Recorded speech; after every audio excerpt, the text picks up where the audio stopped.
కేశవరావు నిన్న పోలీసు బలగాలు చుట్టుముట్టి కాలు చంపినట్లుగా వార్తలు వచ్చినాయి.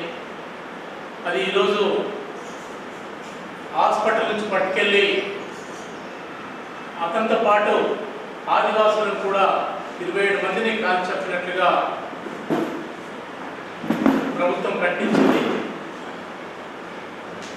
ఈ సంవత్సర కాలంలో దాదాపుగా 500 మంది పైగా ఛత్తీస్గఢ్ అడవుల్లో ఆదివాసులని మావోయిస్టు పార్టీ నాయకత్వాన్ని బూటకప్ ఎన్కౌంటర్లో కాల్చి చంపారు. మొత్తం మధ్య భారతదేశంలో మల్టీనేషనల్ కంపెనీలతోని కేంద్ర రాష్ట్ర ప్రభుత్వాలు 200 ఒప్పందాలు పైగా ఖనిజ సంపదని కొలగొట్టడానికి చేసుకుని ఉన్నాయి. దానికోసం దాదాపు 15 సంవత్సరాలుగా ఆదివాసీ ప్రాంతంలో ఆదివాసులందరినీ ఖాళీ చేసి ఆ ప్రాంతంలో ఉన్నటువంటి ఖనిజ సంపదని మల్టీనేషనల్ కంపెనీలు కొలగొట్టడానికి ప్రయత్నాలు చేస్తూ ఉన్నాయి. ఆ ప్రయత్నాల్ని వేగవంతం చేయడానికి కార్పొరేట్ కంపెనీలకు ఖనిజ సంపదను అప్పగించడానికి కేంద్ర రాష్ట్ర ప్రభుత్వాలు కంకణం కట్టుకొని దాదాపుగా 20,000 పైగా సైనిక బలగాలను ఈ మధ్య భారతదేశంలో క్యాంపులు పెట్టున్నారు. ఈ క్యాంపుల్ని ఎత్తివేయాలని చెప్పి, కలగాన్ని ఆపివేయాలని చెప్పి మావోయిస్టు పార్టీతోని శాంతి చర్చలు జరపాలి, మారణోపాన్ని ఆపాలని చెప్పి ప్రజా సంఘాలు, పౌరత్వ సంఘాలు, ప్రజలు కోరుతా ఉన్నారు. అయినప్పటికీ కూడా ప్రభుత్వం నీరెత్తినట్లుగా కార్పొరేట్ కంపెనీలకు సేవ చేయడమే లక్ష్యంగా మోడీ ప్రభుత్వం ఇవాళ పనిచేస్తూ ఉంది. దానికోసము క్యాంపులలో ఉన్నటువంటి రకరకాల ఆదివాసులు తీసుకొచ్చుకుంటా టార్గెట్ చేసుకొని నెలలో 20 మందిని, 30 మందిని, 40 మందిని కాల్చి చంపాలనే పేరుతోని సామాన్య ఆదివాసులను తీసుకొచ్చి కాల్చి చంపుతా ఉన్నారు. వీళ్ళందరినీ కూడా ఈ మావోయిస్టులను పేరు పెట్టి చెప్తా ఉన్నారు. అందులో మైనార్టీ తీరని వాళ్ళు ఉన్నారు, స్త్రీలు ఉన్నారు, మామూలు ఆదివాసీ ప్రజలు ఉన్నారు. వీళ్ళందరినీ కూడా మావోయిస్టు పార్టీ పేరు మీద యూనిఫామ్ పెట్టి, ఆ యూనిఫామ్ ధరించి దాని తర్వాత తుపాకీలు పక్కన పెట్టి ఇవాళ ఎన్కౌంటర్లు చనిపోయారని చెప్పి ప్రకటిస్తున్నారు. మొత్తం మావోయిస్టు పార్టీ ఆదివాసీ ప్రాంతంలో జరిగినటువంటి ఎన్కౌంటర్లన్నీ బూటకప్ ఎన్కౌంటర్లు అని చెప్పి మేము పౌరత్వ సంఘం స్పష్టంగా ప్రకటిస్తున్నాం. కనీసం మావోయిస్టు పార్టీ ఎన్కౌంటర్లు చనిపోయారని తెలిస్తే నిజంగా ఎన్కౌంటరా కాదా, వాళ్ళని చిత్రహింస పెట్టారా, లేక పట్టుకొని కాల్చి చంపారని చెప్పి వెళ్ళి విచారణ జరుపుతామని చెప్పి కూడా అక్కడికి రానివ్వట్లేదు. ఇది రాజ్యాంగంలో ప్రజలకు ఇచ్చినటువంటి స్వేచ్ఛ, స్వాతంత్రాన్ని, ప్రకటన స్వేచ్ఛని కూడా అరించి వేయడమే కానీ ఇంకోటి కాదని చెప్పి దేశవ్యాప్తంగా ముక్తకంఠంతో దీన్ని ఖండిస్తున్నప్పటికీ కూడా ప్రభుత్వం నీరెత్తినట్లుంది. ఆదివాసీ ప్రజల్ని ఏదైతే బార్డర్లో ఉన్నటువంటి బలగాల్ని తీసుకొచ్చి ఆదివాసీ ప్రాంతంలో దించి కాల్చి చంపడం అంటే శత్రువుని వేటాడి కాల్చి చంపినట్టు కాల్చి చంపుతా ఉన్నారు నిరాయుధైనటువంటి వాళ్ళని. వీటన్నింటినీ కూడా ఖండిస్తూ ఇవాళ వామపక్ష పార్టీలు అట్లాగే పౌరత్వ సంఘాలు కలిపి ఈ ప్రెస్ మీట్ని, ఈ ఎన్కౌంటర్లన్నింటినీ ఖండిస్తూ ఈ నిన్న జరిగినటువంటి ఎన్కౌంటర్ను పై విచారణ జరిపించాలి, మొత్తం ఎన్కౌంటర్లు వచ్చే విచారణ జరిపించాలని చెప్పి ఈరోజు ప్రెస్ మీట్ నిర్వహించడం జరిగింది. ఈ ప్రెస్ మీట్లో హాజరైనటువంటి వామపక్ష నాయకులు మొదటగా రమేష్ బాబు గారు, సిపిఎం నాయకులు మాట్లాడే ఈరోజు కేంద్రంలో ఉన్నటువంటి బీజేపీ ప్రభుత్వం తనకు వ్యతిరేకమైనటువంటి భావజాలాన్ని వ్యాప్తి చెందకుండా ఉంచాలనేటువంటి ఒక దురుద్దేశంతో ఈరోజు తనకు వ్యతిరేకించినటువంటి వాళ్ళని ఎంతటి వారినైనా మేము ఉపేక్షించం, ఉండనీయం అనేటువంటి ఆలోచనతో ఈ భావజాలం మీద దాడి అనేటువంటిది విపరీతంగా చేస్తూ ఉన్నది. అందులో భాగంగా ఈరోజు నక్సలైట్ల పేరుతోటి ఏదైతే ఎన్కౌంటర్లు గత కొంతకాలంగా నిర్వహిస్తూ ఉన్నారో ఈరోజు ఈ తీవ్రవాదం అది సరైనదా కాదా అనేటువంటిది ఒక చర్చ. దాన్ని అడ్డం పెట్టుకొని అసలు పౌర హక్కులే ఉండవు, పౌరులకి ఏ రకమైనటువంటి స్వేచ్ఛ స్వాతంత్రాలు లేకుండా ప్రభుత్వాలు అనుసరించేటువంటి ప్రజా వ్యతిరేక విధానాల మీద గొంతెత్తినటువంటి ఎవరినైనా ఈరోజు అంతమొందిస్తామనే పద్ధతుల్లో ప్రభుత్వం వ్యవహరిస్తూ ఉంది. ఇది సరైనది కాదు. అందులో భాగంగానే ఈరోజు ఆపరేషన్ కగార్ పేరుతోటి మావోయిస్ట్ పార్టీ సెక్రటరీని ఎన్కౌంటర్ చేస్తే ఇక ఎవరు ఆ భావజాలం వైపు పోరు అనే ఒక దురుద్దేశంతో ప్రభుత్వం ఆలోచన చేస్తూ ఉంది. ఈ సమాజంలో తారతమ్యాలు వ్యత్యాసాలు ఉన్నంతకాలం, ఈ సమాజంలో దోపిడీ ఉన్నంతకాలం ప్రత్యామ్నాయ భావజాలం ఖచ్చితంగా ఉంటుంది. ప్రజలు తిరగబడతారు, వ్యతిరేకిస్తారు. ముందు తన విధానాలని మార్చుకోనంత కాలం ఈ ప్రభుత్వం ఈ విప్లవ భావజాలాన్ని ఈ ప్రజాహితంగా వ్యతిరేకించేటువంటి వాళ్ళ నోరు మూయించడం అంటే సూర్యుని మీద ఉమ్మేసినట్టే అవుతుంది. కాబట్టి నరేంద్ర మోడీ ప్రభుత్వం, అమిత్ షా తన ఆలోచనలు మార్చుకోవాలా.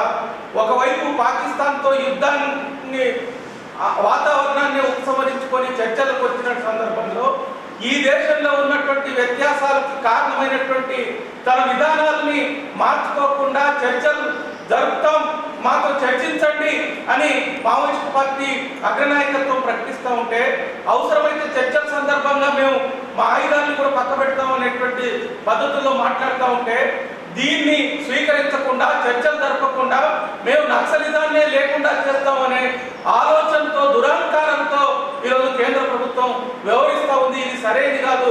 దీన్ని సిపిఎం పార్టీ తీవ్రంగా ఖండిస్తుంది.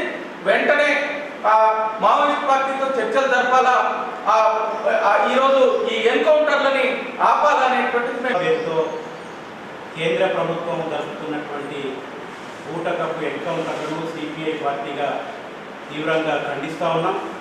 ఇప్పటికే సిపిఐ పార్టీకి సంబంధించినటువంటి జాతీయ ప్రధాన కార్యదర్శి రాజా గారు, అదే రకంగా రాష్ట్ర కార్యదర్శి ఎమ్మెల్యేగా ఉన్నటువంటి కూనంనేని సాంబశివరావు గారు కూడా ఖండించడంతో పాటు రాష్ట్ర ప్రభుత్వానికి, జాతీయ కార్యదర్శి కేంద్ర ప్రభుత్వానికి లేఖలు కూడా రాయడం జరిగింది. కగార్ పేరుతో జరుగుతున్నటువంటి మావోయిస్టుల ఏరివేత, అదే రకంగా మావోయిస్టుల చాటుగా జరుగుతున్నటువంటి ఆ గూడెల్లో ఉన్నటువంటి ప్రజలకు కాల్చి చంపేటటువంటి ఈ విధానాన్ని ఉపసంహరించుకోవాలని, మావోయిస్టులతో చర్చలు జరపాలని, చర్చల ద్వారా సమస్యను పరిష్కరించేటటువంటి ప్రయత్నం చేయాల్సిందిగా సిపిఐ పార్టీగా కోరడం అనేది జరిగింది. కానీ ప్రభుత్వం అంటే ప్రశ్నించేటటువంటి వ్యక్తులు లేకుండా ఈ సమాజంలో చేయాలనేటటువంటి ఒక దురుద్దేశంతో ఇవాళ మావోయిస్టులను ఏరివేసేటటువంటి కార్యక్రమం చేస్తూ ఉన్నది. మొన్న మనం చూసినాం ఇండియా పాకిస్తాన్ యుద్ధం. అసలు మిలిటరీని దాటుకొని ఈ దేశంలోకి వచ్చి 26 మంది భారతదేశ పౌరుల్ని నిర్దాక్షిణ్యంగా కాలు చంపినటువంటి తీవ్రవాదుల్ని పట్టుకోలేదు. కానీ ఇవాళ ఈ దేశంలో పేద ప్రజల కోసం, సామాన్య ప్రజల కోసం, ఈ దేశ అభివృద్ధి కోసం పనిచేస్తున్నటువంటి మావోయిస్టుల పట్ల ఇవాళ కూంబింగ్ చేస్తూ అడుగడుగున ఆ మొత్తం ఆ ఫారెస్ట్ అంతా కూడా, ఆ ఏరియా అంతా కూడా వాళ్ళ కబందాస్తంలోకి తీసుకొని అక్కడ ఉండేటటువంటి మావోయిస్టుల పేరుతో అక్కడ ఉండేటటువంటి ఆ గూడెల్లో ఉండేటటువంటి ప్రజల్ని కాల్చి చంపుతా ఉన్నారు. అంటే భారతదేశ ప్రజల మీద ఉన్నటువంటి కోపం ఇవాళ ఈ ప్రభుత్వానికి తీవ్రవాదుల మీద, ఉగ్రవాదుల మీద లేదు అనేది ఇవాళ మనకు స్పష్టంగా అర్థమవుతా ఉన్నది. ప్రజలు కూడా దీన్ని గమనించాల్సిందిగా మేము సిపిఐ పార్టీగా కోరుతా ఉన్నాం. కాబట్టి వెంటనే ఆ కాల్పుల్ని ఉపసంహరించుకొని మావోయిస్టులతో చర్చలు జరపాలని, చర్చల ద్వారా సమస్య పరిష్కారం చేసేటటువంటి ప్రయత్నం చేయాల్సిందిగా మేము సిపిఐ పార్టీగా ప్రభుత్వాన్ని నిన్న ఏదైతే ఎన్కౌంటర్లో మావోయిస్టు పార్టీ కార్యదర్శి గారిని చంపిన్రు అనేది ఎన్కౌంటర్ అని చెప్తుంది. ఇది ఎన్కౌంటర్ కాదు. అతను హాస్పిటల్లో ఉంటే అరెస్ట్ చేసి ఎప్పటిలో ఆయన తీసుకుపోయి ఎన్కౌంటర్ పేరున హత్య చేయడం జరిగింది. అట్లాగే గిరిజనులు చాలామందిని హత్య చేస్తున్నారు. ఈ హత్య అనేదాన్ని ఎందుకు రేపు ఈ హత్యాకాండాన్ని వటనం చేసుకుంటూ పోతే ఇక్కడ అమాయకులైన ప్రజలు, అమాయకులైన నీ మిలిటరీలో చేరిన సామాన్య కుటుంబాలకు జరిగిన వాళ్ళు రేపు టార్గెట్గా చేసుకొని ఇద్దరు సామాన్యులు శ్రమజీవుల నుంచి వచ్చే పిల్లలే బలి అవుతుండ్రు. మీరు ఏదైతే ఈ ఆర్థిక విధానాలలో ఒక రోజుకు ఒక మనిషి, ఒక కుటుంబానికి 375 రూపాయలు వస్తుంటే ఇంకొక కుటుంబానికి 1600 కోట్లు ఒక రోజుకు వస్తుంది. ఈ వ్యత్యాసాలు భారతదేశంలో కనీస అవసరాలు తీరని కోట్లాది మంది ఉన్నారు. ఆ కోట్లాది మంది కనీస అవసరాలు తీరడానికి నువ్వు చర్యలు తీసుకోకుండా ఏదైనా అడిగితే లేకపోతే ఉన్న వాళ్ళకే మొత్తం సంపద అంతా దోషపెట్టడానికి చేస్తున్నప్పుడు దాన్ని అడిగే వాళ్ళని ఇలా గొంతెత్తితే మేము చంపేస్తాం అనే ఒక భయానక వాతావరణాన్ని సృష్టించడానికే నువ్వు ఇవాళ భారత ప్రజల మీద, భారతంలో ప్రశ్నించే వాళ్ళ మీద నువ్వు యుద్ధం ప్రకటిస్తున్నావు. నువ్వు యుద్ధాలు చేయవలసింది ఎవరైనా అమాయక ప్రజలను చంపిన వాళ్ళను వాళ్ళ మీద యుద్ధం చేయి. నీకు ఒక 150-200 కిలోమీటర్ల లోపలికి వచ్చి తీవ్రవాదులు అనే మామూలుగా వాళ్ళను చంపలేవు, పట్టుకోలేకపోయినావు. కానీ అక్కడ పాకిస్తాన్ మీద యుద్ధం చేద్దామని ప్రజలంతా ఒక ఆలోచనకు తీసుకురావడానికి వెంటనే ఎవరో అక్కడ ఉండే ఒక పెద్ద మనిషి చెప్తే, ట్రంప్ చెప్తే నువ్వు ఈ కనీసం దేశ ప్రజలకు అవమానించేటట్టు నువ్వు చేస్తున్నావు. ఇక్కడ యుద్ధాన్ని ఆపేయడం జరిగింది. కాబట్టి ఆ యుద్ధం ఎవరు కోరుకోవడం లేదు, శాంతినే చేయాలి. ఇక్కడ కూడా వీళ్ళ శాంతి చర్చలు జరపాలి. సమస్యలను పరిష్కరించడానికి నువ్వు వచ్చేసినప్పుడే ఇజాలు రాకుంటుంటాయి. ఒక ఇజాన్ని నువ్వు నాశనం చేద్దామంటే అది నీకు సాధ్యం కాదు. ఇక్కడ ప్రజలకు కనీస అవసరాలు తీర్చినప్పుడు ఆ ఇజాలు అనేది రాకుంటుంటాయి. కాబట్టి ఒక దిక్కు దీన్ని తీవ్రంగా ఖండిస్తున్నాం. సిపిఎంఎల్ డెమోక్రసీగా శాంతి చర్చలు జరపాలి, భారతదేశంలో శాంతి వాతావరణాన్ని నెలకొల్పాలని అని చెప్పి పోలీసులు ప్రభుత్వము ప్రకటిస్తూ ఉంది. నిన్ననేమో చనిపోయినటువంటి ఫోటోని పేపర్లలో, సోషల్ మీడియాలో ప్రభుత్వం రిలీజ్ చేసింది. హోంశాఖ మంత్రి అట్లాగే ప్రధానమంత్రి కూడా కేంద్ర ప్రభుత్వము ప్రకటించింది. ఆ ఫోటో కూడా రిలీజ్ చేసింది. అంటే శవాల్నే మాయం చేస్తున్నటువంటి సంస్కృతి ఈ ప్రభుత్వము వెన్నతో పెట్టినటువంటి విద్య. ఆ శవాన్ని అప్పచెప్తే ఎక్కడ ప్రజలు పెద్ద ఎత్తున ఉద్యమిస్తారేమో అనేటటువంటిది, అక్కడ గ్యాదర్ అవుతారనేటువంటి భయంతో శవాన్ని కూడా మాయం చేసింది అనేటటువంటిది ఇప్పుడు వస్తున్నటువంటి వార్త. ఈ ప్రెస్ మీట్లో సిపిఐఎంఎల్ ప్రజాపంత జిల్లా కార్యదర్శి అయినటువంటి వనమాలకృష్ణ గారు మొదట నిరాయుధులైనటువంటి నంబాల కేశవరావు గారిని తీసుకెళ్లి ఎన్కౌంటర్లో చంపడాన్ని సిపిఎంఎల్ మాస్ లైన్ ఖండిస్తుంది. జీవించే హక్కుని హరించేటటువంటి హక్కు ఎంత పెద్ద నాయకుడైనా, ఏ ప్రభుత్వానికైనా ఇవాళ లేదనేటటువంటి విషయాన్ని ప్రభుత్వం గ్రహిస్తే మంచిది అనేటటువంటిది నేను ప్రభుత్వం దృష్టికి తీసుకురాదలుచుకున్నాను. ముఖ్యంగా అడవిలో ఉండేటటువంటి సంపదనంతా కూడా సామ్రాజ్యవాద దేశాల అనుకూల పౌరజాతి కార్పొరేట్ సంస్థలకు కట్టుబెట్టడానికి మాత్రమే ఇవాళ అడవుల నుంచి ఆదివాసీల్ని వెళ్ళగొట్టడానికి చేస్తున్నటువంటి కుట్రలో భాగంగానే ఈ ఎన్కౌంటర్లు జరుగుతున్నారు అనేటటువంటిది చాలా స్పష్టంగా మనకు కనిపిస్తుంది. ఆదివాసీలు గూడాలుగా ఉన్నటువంటి వారు నిత్యం అడవి సంపద మీదనే ఆధారపడి వ్యవసాయం చేసుకుంటూ తమ కుటుంబాలను గడుపుతున్నటువంటి దాన్ని మనం చూస్తున్నాం. అక్కడ ఉండేటటువంటి ఐరన్ ఓర్లు కానీ పొట్ట గడుపుతున్నటువంటి దాన్ని వాళ్ళకు చెందకుండా ఆ అడవి నుంచి వేదకం చేయడానికి చేస్తున్నటువంటి కుట్రలో భాగంగానే ఇవాళ ఎన్కౌంటర్లు చేస్తుంది తప్ప మరొకటి కాదనేటటువంటిది చాలా స్పష్టం. అసలు గ్రూమింగ్లో మాకు ఇన్ఫర్మేషన్ వచ్చింది, సెంట్రల్ కమిటీ సమావేశం జరుగుతుంది, అక్కడికి ముఖ్యమైనటువంటి నాయకులు వస్తున్నారు అనేటటువంటి ఊటకు ప్రకటన తప్ప మరొకటి కానే కాదు. ఆదివాసీలు నక్సలైట్లకు అన్నం పెడుతున్నారని లేదా సమాచారాన్ని అందజేస్తున్నారని అక్కడ దాదాపు 20,000 మందికి పైగా సైన్యాన్ని దించి, ఫోర్సును దించి అడవిలో ఉండేటటువంటి యువకుల్ని, వృద్ధుల్ని, మహిళల్ని పోలీస్ క్యాంపుల్లో పెట్టి ముఖ్య నాయకులు ఎవరైతే టార్గెట్గా వాళ్ళు భావిస్తున్నారో వాళ్ళు దొరికినప్పుడల్లా కూడా కొంతమంది ఆదివాసీలను కూడా చంపి వాళ్ళు వీళ్ళు ఎన్కౌంటర్లో వచ్చారనేటటువంటిది ప్రకటన చేయడం అనేటటువంటిది చాలా అన్యాయమైనటువంటిది. జీవించే హక్కును హరించేటటువంటి హక్కు ఎవరికి లేదు. ఇది మన దేశంలో ఉండి దేశంలో పేద ప్రజలకు వ్యతిరేకంగా, ఆదివాసీలకు వ్యతిరేకంగా వ్యవహరిస్తున్నటువంటి వ్యవహారానికి వ్యతిరేకంగా నక్సలైట్లు ఆదివాసీలకు అండగా ఉండి పనిచేస్తున్నటువంటి వాళ్ళను రూపుమాపడానికి వాళ్ళు ప్రయత్నం చేస్తున్నారు. మరోవైపు నిన్నగాక మొన్న పాకిస్తాన్తో వచ్చినటువంటి సమస్య అసలు మన బార్డర్ని దాటి, మన హద్దుల్ని దాటి కాశ్మీర్లోకి ప్రవేశించి తీవ్రవాదులు 26 మందిని చంపితే చాటగా అన్నటువంటి ప్రభుత్వం అసలు నక్సలైట్ వాళ్ళకు దొరుకుతారా అని అడుగుతున్నాం. కేవలం ఇన్ఫర్మేషన్ పేరుతో ఎక్కడో పట్టుకొని తీసుకొచ్చి ఎన్కౌంటర్ మీద చంపడం తప్ప మరొకటి కానీ కాదు. ఇది చాలా అన్యాయమైనటువంటిది. అందుకే ఈ ఘటనను మనమంతా ఖండించాల్సినటువంటి అవసరం ఉంది. దీనికి వ్యతిరేకంగా ప్రజలంతా కూడా వాస్తవాలకు విరుద్ధంగా ప్రకటన ప్రభుత్వం చేస్తుంది. ఆ ప్రకటనలన్నింటినీ కూడా ఖండించాలి.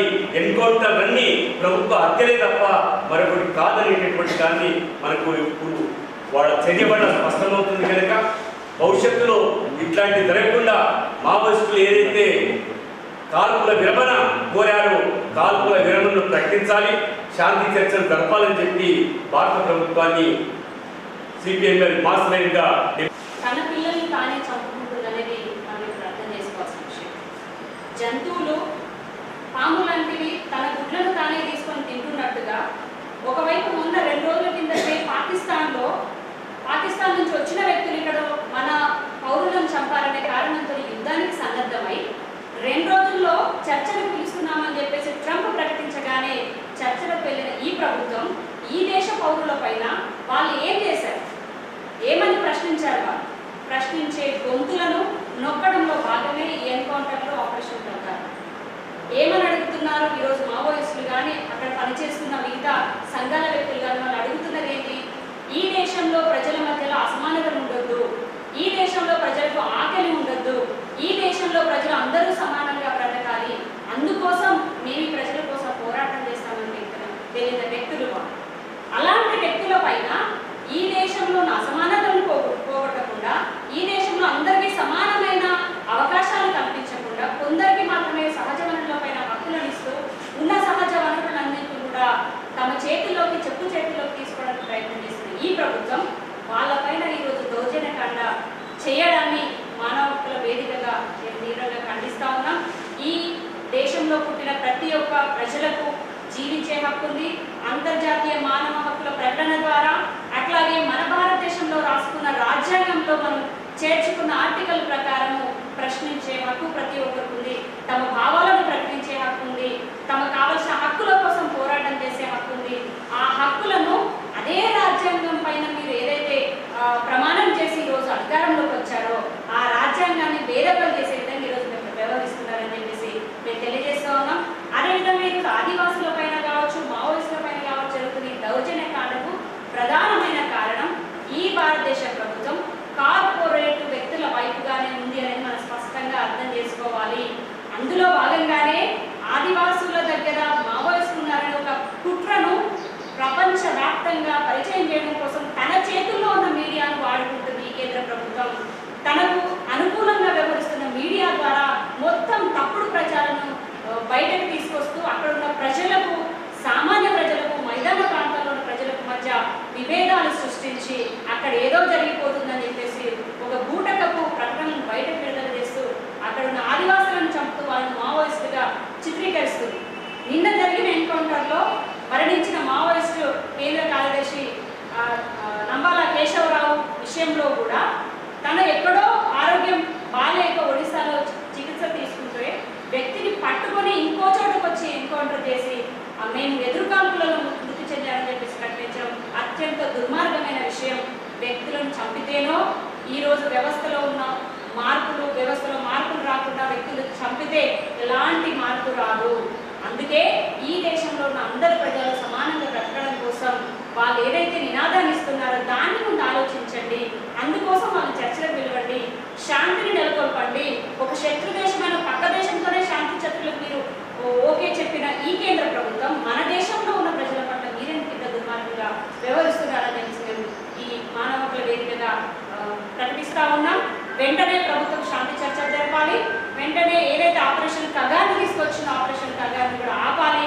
అమిత్ షా, మోడీ ఇద్దరు కూడా ఈరోజు దేశ ప్రజలపైన ప్రకటించిన యుద్ధాన్ని వెంటనే ఆపాలని చెప్పేసి మేము కోరుతా ఉన్నాం. లేకపోతే ఇక్కడున్న ప్రజలు, సామాన్య ప్రజలందరూ కూడా రేపు తిరగబడే రోజులు వస్తాయి. ఈరోజు అనుకుంటున్నాం ఒక దగ్గర అణిచివేత మనం కొనసాగిస్తే ఆ అణిచివేత తిరుగుబాటై ముందుకు వస్తుంది. కొన్ని రోజులు అణిచివేత కొనసాగచ్చు కాక ఆ అణిచివేతను కూడా ఎదిరించే శక్తులు ముందుకు వస్తాయి. వస్తాయి. వ్యక్తులను చంపించినంత మాత్రాన వ్యవస్థ ఎక్కడికి పోదు. ఖచ్చితంగా వ్యవస్థకు అణచివేత ఉన్నంతసేపు ఆ తిరుగుబాటు మొదలవుతూనే ఉంది. కాబట్టి అటువైపుగా ఈ ప్రభుత్వం ఆలోచించాలని చెప్పేసి సామాన్య ప్రజలు కూడా, మిగతా ప్రజా సంఘాలు కూడా, అన్ని రకాలైన హక్కుల సంఘాలు కూడా దీనిపైన బయటకు వచ్చి తమ గొంతులు వినిపించాలి. ఎందుకంటే ఈరోజు మావోయిస్టుల మీద అవుతుండొచ్చు, రేపు ఇంకొక సంఘం పైన, రేపు ఇంకో ప్రజా సంఘం పైన ప్రతి ఒక్కరిని కూడా ప్రశ్నించే గొంతులను లేకుండా చేయడమే ఈ ప్రభుత్వ లక్ష్యం. తమ ఎదిరించిన వ్యక్తులను నిర్మూలించడమే ఈ ప్రభుత్వ లక్ష్యం. ఇలా మావోయిస్టుల పేరు చెప్పొచ్చు, రేపు అర్బన్